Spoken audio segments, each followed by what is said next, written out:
Bonjour tout le monde, bienvenue sur Parole de parents, le podcast des parents du collège du 6 septembre. Je m'appelle Kathleen et je vous propose aujourd'hui avec ce nouvel épisode de découvrir qui sont les parents engagés au collège de vos enfants. Et aujourd'hui pour ce rendez-vous, nous avons la chance d'échanger avec Emna. Bonjour Emna. Bonjour.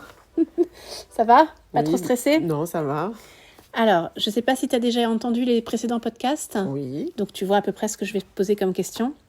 à peu près.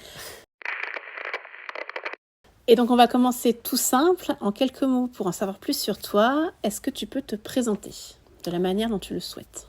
Maman de 2 enfants, dont une au collège cette année 6e, et encore un tout petit en CM1 quand même dans une élémentaire. Plus si tout petit que ça en fait. Oui, voilà. Donc j'allais te demander en quelle classe sont tes enfants, mais tu nous as dit. Petite question qui n'est pas toujours évidente. Comment te décriraient tes enfants ? Quel genre de parent es-tu ? Douce et dure à la fois. Et des fois, je suis la meilleure maman au monde et des fois, je suis la plus méchante maman au monde. Donc tu es une maman normale en fait. Apparemment. Et quel genre d'élève tu étais ? Un peu rebelle. Je faisais pas mal de bêtises. À chaque fois avec ce podcast, j'en découvre Oui. tous les jours. Systématiquement. Parce qu'il faut le dire quand même, on se connaît depuis quelques années. Oui. Et donc, c'est comme avec Juliette, à chaque fois, j'en découvre. Et C'est oui, merveilleux. Elna faisait beaucoup de bêtises, mais chut, il ne faut pas dire aux enfants. On ne dira rien, ils n'écouteront pas ce podcast, réservé aux adultes. Si tu devais retourner en classe, dans quel cours irais-tu ou dans quelle classe irais-tu ? J'irai en classe de maths, type CP, CE1, D'accord. pour retravailler les maths comme il faut dès le début, quoi.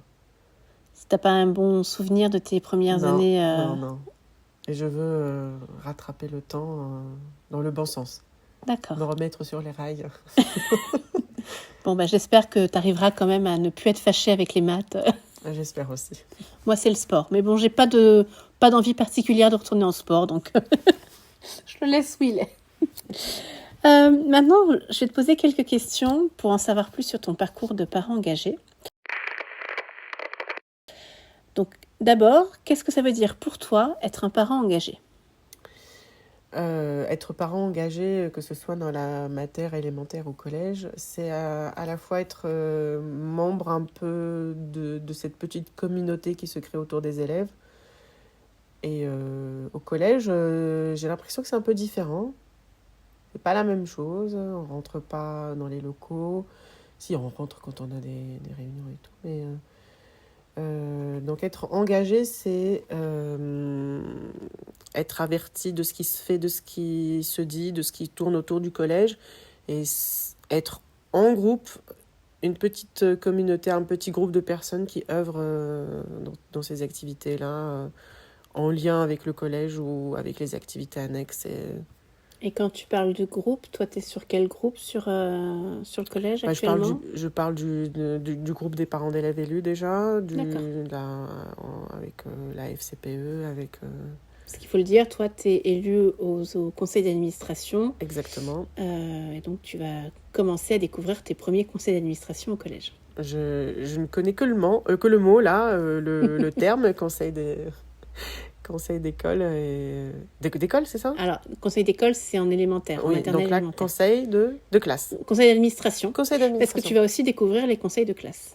Ouais. Et là, il n'y a pas besoin d'être élu pour y assister. Pour y assister. Il y a aussi les commissions, c'est dans les commissions qui vont avoir lieu aussi cette année. Je vais découvrir tout ça et c'est ça. J'ai hâte. Bienvenue dans le monde des parents engagés du collège. Donc, ça rejoint un petit peu ma question d'après, c'est-à-dire qu'avant d'être parent engagé, à quel point est-ce que tu étais familière avec le vaste monde de l'éducation nationale ? J'étais cancre. Non, pas cancre, mais je ne savais rien de ces termes-là. Conseil de, commission de... Même, alors, tu as été parent élu aussi en élémentaire et en maternelle. Certes, mais c'est pas la même chose au collège. J'ai l'impression, du moins par mes débuts, que c'est pas du tout la même chose. Je sais que en élémentaire, on avait un conseil de classe, tout réduit à l'échelle des Conseil adultes. d'école, tu veux Voilà. dire? Oui, conseil d'école, pardon, oui. On en avait 3 dans l'année. On était avec le directeur, la directrice, avec des personnes de la mairie et tout. Et là, au collège, j'ai l'impression que ça va être... on pourra pas être tous autour d'une seule table. C'est ça? Bah si, mais ça va être une grande table. Voilà, une immense table. Et ça sera beaucoup plus strict déjà. Il y a combien de classes au collège? Au collège, il y en a... Alors cette année, je peux pas te dire exactement. Ça dépend des niveaux, mais on est plus... c'est sûr qu'entre... là, je vais faire hurler toutes les personnes qui ont l'information, mais je crois qu'on est un peu moins d'une quarantaine de classes. Tu vois, donc ça va être conséquent comme travail. Si je dis une grosse bêtise, je l'éditerai au montage. Mais il me semble que c'est ça. En tout cas, c'est l'impression que ça m'a donné quand on a fait la mise sous pli, qu'il y avait beaucoup de classes. Ouais, exactement. Petite parenthèse au moment du montage, après vérification, il y a cette année 31 classes. Quel est ton premier souvenir de parent engagé? Donc là, je ne parle pas seulement au niveau du collège, mais dans ta vie de maman. Ton premier souvenir? Ah, mon premier souvenir, c'est la première réunion qu'on a eue à Kergomar à l'époque. Et c'était la première fois où je t'avais vu avec ta poussette, c'était ta petite. Oui. Ouais. Et c'était ma première découverte de ce monde qui est être parent bénévole, parent d'élèves. Et c'est cette première impression que j'avais. Bon, si j'imagine que si tu t'es engagée après, c'est que ça va, j'ai pas fait trop mauvaise Non. impression, je suis contente. Non. Quel est ton meilleur souvenir, par contre, de parent engagé? C'est les petites étoiles dans les yeux de mes enfants en maternelle. De voir maman dans l'école et de voir maman qui se débrouille bien avec les collègues, avec les adultes. Ça, c'était génial. Et de pouvoir continuer à le faire par la suite en élémentaire. Et là, cette année au collège, les petites étoiles, bon, ça brille un peu moins, mais elles sont là. Mais c'est agréable pour les enfants de savoir que leurs parents s'investissent. Nous, si on s'investit dans leur lieu d'école et tout, collège, établissement scolaire, ça traduit chez eux, maman est intéressée à nous, maman ou papa, parce qu'on a des parents, des papas aussi. Pas assez, mais on en a. Mais on en a. Et voir cette forme d'investissement, mine de rien, on a le prix derrière chez nos enfants et les autres enfants, parce que c'est une petite communauté, on n'a pas nos enfants seulement, on a nos enfants et les copains de nos enfants, et c'est tout un monde qui va avec. Super. Quel est ton parcours de parent élu? Donc on en a un petit peu parlé, tu as commencé à t'investir dès la maternelle, mais quel est ton parcours? Est-ce que tu l'as fait en continu? Est-ce que tu as eu un rôle particulier? Est-ce que j'ai démarré tout petit quand même, en tant que parent d'élève élu, tout doucement, et puis d'abord investi, puis élu, je pense. J'ai plus de souvenirs, je pense à Kergomar, j'étais tout de suite. Non, tu étais élu. Tout de suite, ouais, tu vois. Je laisse pas le choix aux gens, je suis pas gentille. Et même, j'ai eu un poste dans les parents d'élèves où j'étais présidente à Kergomar. C'était d'autres investissements, d'autres engagements, et on n'arrête pas d'apprendre. Ouais. Donc, mon parcours, il ne sera jamais terminé. Non, mais jusque-là, on va dire que tu as été à la fois parent élu, parent aussi responsable au niveau de l'association en tant que présidente. Et l'année dernière, j'étais juste parent investi. Je n'ai pas été élue dans l'école de mes enfants. Cette année, avec le collège, je m'investis encore plus. Mais un parcours, on va dire... De découverte? Oui, voilà, de découverte, oui. Bah, c'est chouette. Est-ce que être engagé, c'est compliqué et ou chronophage? Chez certaines personnes, peut-être. En tout cas, chez moi, non. Il suffit juste de vouloir être avec du monde et de ne pas être tout seul dans son petit coin quand on a des problèmes. Se dire qu'à plusieurs, on peut faire des choses et des miracles. Se dire aussi qu'à plusieurs, on peut ne rien faire, mais faire juste le nécessaire. Chronophage, peut-être les débuts, hein, j'ai envie de dire, avant l'élection, tout ce qui est mise sous pli, tout ce qui est enveloppe, expliquer ça aux parents. La ça première se période de répète, l'année, en fait. oui, voilà, la première période de l'année jusqu'à après les élections, ça reste quelque chose de redondant. On fait la même chose tous les ans. Du moment qu'on a compris le principe, on explique à la voisine dans l'ascenseur qu'il faut mettre une seule liste quand c'est une seule liste. On arrête de faire les bêtises de cocher, etc. Bon, voilà. Après, ça dépend des années, du monde qu'il y a et des activités qu'on peut faire ou pas. Voilà, donc...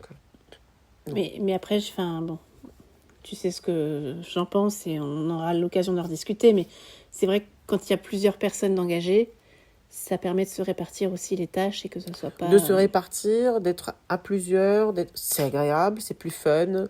Regarde la mise sous pli quand on papotait, on rigolait, limite on chantait. Il n'y a pas de contrôle à la fin et il n'y a pas de... Personne n'échoue, personne ne réussit, mais à plusieurs, on peut faire beaucoup de choses et dans une bonne humeur. Super. Est-ce que, alors, on n'en a pas parlé et je ne rentrerai pas dans le détail, mais tu as aussi une activité professionnelle qui te permet d'être au contact du monde scolaire. Comment est-ce que tu arrives à concilier tes responsabilités de parents délégués, de parents engagés, avec ta vie professionnelle ? J'avoue que là que je commence, hein, mais je ne me permettrai pas de dire que je concilie les deux, mais j'essaye. Mais c'est comme ta vie perso et ta vie d'engagé. Parent d'élèves élus et à la maison, tu dois cuisiner, je ne sais pas, tu dois t'occuper de tes enfants. En fait, c'est un combat en continu, ça ne s'arrête jamais. Comment je concilie ? C'est peut-être le fait d'être à plusieurs. Je reviens sur la question de tout à l'heure. C'est que quand on est à plusieurs, justement, tu te dis que ce n'est pas uniquement à toi de le faire, mais si on est à plusieurs, la tâche, elle est plus facile. Donc, concilier ça, oui, si on est à plusieurs... Mais donc, tu t'interdis pas de faire des choses parce que... non. Super. Parce que j'en vois dans notre groupe, ceux qui travaillent travaillent dans tel ou autre métier, ceux qui sont comme moi, mais on n'est pas unique. Donc, on est bien d'accord que tu as commencé par être parent engagé avant de te rapprocher du monde de l'éducation nationale. Oui. C'est que malgré tout, ça t'a pas découragé au contraire, ça te donne des ailes. Bon, c'est super. Petite question, la dernière de ce thème-là. À quoi ressemble pour toi le rendez-vous idéal de parents engagés ? Ça prend quelle forme ? La première réunion avec l'école. Je ne sais pas si je vais être claire, mais... Je vais avoir besoin que tu expliques un peu plus. Qu'est-ce que tu as en tête ? Par exemple, quand tu débarques dans une école parce que tu as tes enfants qui sont inscrits dans l'école et que tu découvres par la même occasion, la rencontre idéale avec les parents d'élèves élus doit se faire en lien avec l'école. C'est pas un groupe de parents qui font n'importe quoi, qui font des cafés à côté. Non, c'est quelque chose vraiment qui s'incruste dans un cadre. Donc, toi, en fait, tu milites, entre guillemets, pour le partage de l'information et que ce soit compris par tout le monde et que ce soit... Parfaitement. Il ne faut pas que ça reste un groupe de parents qui vont organiser un truc à part, à côté. Non, c'est quelque chose qui se travaille avec les deux. Et on est parents d'élèves élus, que ce soit dans le collège ou dans l'école élémentaire de son enfant, mais on est en lien avec l'école. Et pour moi, c'est ça. Donc j'imagine, là je fais une petite digression, je prêche un peu pour ma paroisse, mais que le podcast, mais aussi les petites vidéos qui sont autour, explicatives, du coup c'est quelque chose qui doit te parler ou alors pas du tout et t'en as pas besoin. Ah non. Non, mais c'est pas une obligation, il n'y a pas de bonne réponse. Mais bien sûr. Est-ce que ça va dans le bon sens d'après toi ? Ça va dans le bon sens. Est-ce que t'as écouté par exemple les sigles de l'éducation nationale, ou est-ce que c'est des petites choses que tu as regardées Ah oui, j'ai regardé, j'ai écouté. Écouté surtout, mais... Surtout, oui. C'est-à-dire que, soyons clairs, je ne suis pas à la recherche de bons points ou Mais de non, tapes dans mais le dos. non. Juste être au plus proche en fait, En de tout ce cas, que ça nous permet les- de comprendre certaines choses qu'on ne comprenait pas dans le passé, par exemple. Les quand on vient sigles, d'arriver à... bien évidemment. Parce qu'en plus, il y a pas mal d'abréviations, pas mal de trucs. C'est dit en plus à l'oral, c'est souvent pas écrit sur un bout de papier. Donc le fait de les voir comme ça permet de... Bon bah tant mieux alors. Mm. On peut faire un est-ce que tu préfères. Je sais pas si tu connais le jeu. Est-ce que tu préfères marcher avec des pieds palmiers ou est-ce que tu préfères avoir une trompe d'éléphant? Voilà, Oui, j'aime bien ce jeu. Voilà. Rien d'aussi ridicule chez nous, mais je te fais 2 propositions. À toi de me dire laquelle te tente le plus et éventuellement pourquoi. Est-ce que tu es plutôt café des parents ou rencontre autour d'un verre? Pour que ce soit Café des parents. pas formel. Café des parents. Est-ce que tu préfères une rencontre le soir ou dans l'après-midi? Dans la l'après-midi. journée. Dans l'après-midi? D'accord. Est-ce que tu préfères des rencontres en présentiel ou en distanciel? En présentiel. Est-ce que être parent engagé, tu vois ça quelque chose? Alors moi, j'avais marqué comme un marathon ou un sprint. Je me souviens Justine qui m'a regardé avec des grands yeux en disant « Mais de quoi tu parles ?» Est-ce que pour toi, c'est du non-stop toute l'année ou est-ce que tu vois ça plutôt comme on fait des pauses, on revient, on fait des pauses, on revient? Plutôt qu'on fait des pauses et on revient, on fait des pauses et puis on fait des choses qui, la première fois, peut-être n'ont pas marché, qu'on rectifie à la deuxième fois. Donc non, c'est pas quelque chose... D'accord. Est-ce que tu préfères une rencontre où on discute ou alors qu'on fasse une activité? Les deux. Les deux. On fait une activité en discutant. Tu es multitâche en fait. Exact. Est-ce que tu es plus à l'aise dans un petit groupe ou dans un rassemblement plus important? C'est délicat, ça dépend. On a tous une préférence d'un petit groupe. Un minima, on connaît les têtes. Après, on peut être dans un grand rassemblement et on se découpe en petits groupes. Pourquoi pas? Ça marche. J'ai maintenant 2 dernières questions. On va se tourner plutôt vers l'avenir. Quelles actions voudrais-tu voir mises en place au collège? De nouveau, par rapport à ce qui se fait, Soit des choses qui se font déjà et que tu as envie que ça continue, soit des choses que tu aimerais voir arriver au collège et qui sont pas encore... les choses qui sont déjà mises en place, apparemment, c'est le forum des métiers. Moi, j'ai envie de découvrir, de voir ce que c'est et comment ça s'organise, comment on pourra donner un coup de main, etc. Ça, je veux bien. Et d'autres choses en lien un peu avec tout ce qui est adolescence. Parce que nous, on a des enfants qui rentrent en 6e. Pour moi, du moins, ma fille rentre en 6e. Elle est en 6e, elle ne rentre pas, elle est rentrée déjà. Et tout ce qui est en lien avec l'adolescence, ça serait génial qu'on fasse un groupe de parents qui parlent de ça, qui évoquent des sujets qui touchent à tout le monde. Et ça tombe bien que tu en parles. Vous allez avoir une information en avant-première. Il est prévu au cours de la 2e période, a priori le 4 décembre, mais on vous confirmera la date plus tard, qu'on fasse une rencontre, alors ça sera en ligne, Zoom, parce que ça va nous permettre de le faire un peu plus tard, et de pouvoir convenir également des parents qui ne pourraient pas faire garder leurs enfants. Ça permet de se connecter quand même et de rentrer dans la discussion. Et d'être en pyjama sous son... Après, chacun fait comme il veut, j'ai envie de te dire. Mais donc le 4 décembre, normalement, nous avons une rencontre en ligne pour discuter entre parents d'ados. Qu'est-ce que c'est que l'adolescence? Parents d'ados, la révolution ou l'évolution. Donc voilà, ça va être... Donc n'hésitez pas, si jamais vous êtes dans le coin le 4 décembre, à nous rejoindre. Toutes les informations seront bientôt sur le Padlet, c'est sur génial, la chaîne ça. YouTube. Donc voilà, on avait fait... à l'espace parent, on avait fait voter les parents début d'année. Oui, on a bien compris quelles étaient les attentes, les demandes. Et... Donc, on a fait l'ENT à la première période. Et la 2e période, ce sera l'adolescence. Voilà. Vaste sujet. Les ados vont être conviés ou pas, non? Ils peuvent.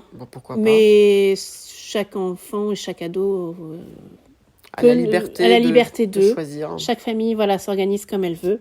Nous, ils sont les bienvenus, mais ça peut aussi être un groupe rien que pour les parents. Voilà. C'est bien. De toute façon, il y aura sûrement des extraits qui seront postés après sur notre chaîne, donc pas hésiter à regarder après. Dernière question. Quel sujet souhaites-tu que nous abordions dans un prochain épisode? peut-être les conseils. Les conseils de classe. De classe. Mais ça va être large. Mais au moins en définir les bases. Alors, juste pour Pagode, je ne sais pas comment ils s'organisent. Par contre, pour la FCPE, je sais que lors de la deuxième période, il y aura une réunion avec toutes les personnes qui souhaitent être déléguées déléguées de classe, où il va y avoir une réunion au niveau de la FCPE qui va expliquer en fait comment fonctionne, quels sont les outils, tout ça. Mais c'est tout à fait quelque chose qu'on peut faire également au niveau de l'espace parent. Donc, je note l'idée. Merci. Merci à toi en tout cas pour cet entretien. Toujours avec plaisir. Promptu. Merci encore à Emna pour notre entretien. J'espère que cet épisode de Parole de parents vous a plu. N'hésitez pas à partager le podcast auprès des autres parents, à visiter notre Padlet et à nous dire quel sujet vous souhaiteriez que nous abordions dans un prochain épisode. À très vite!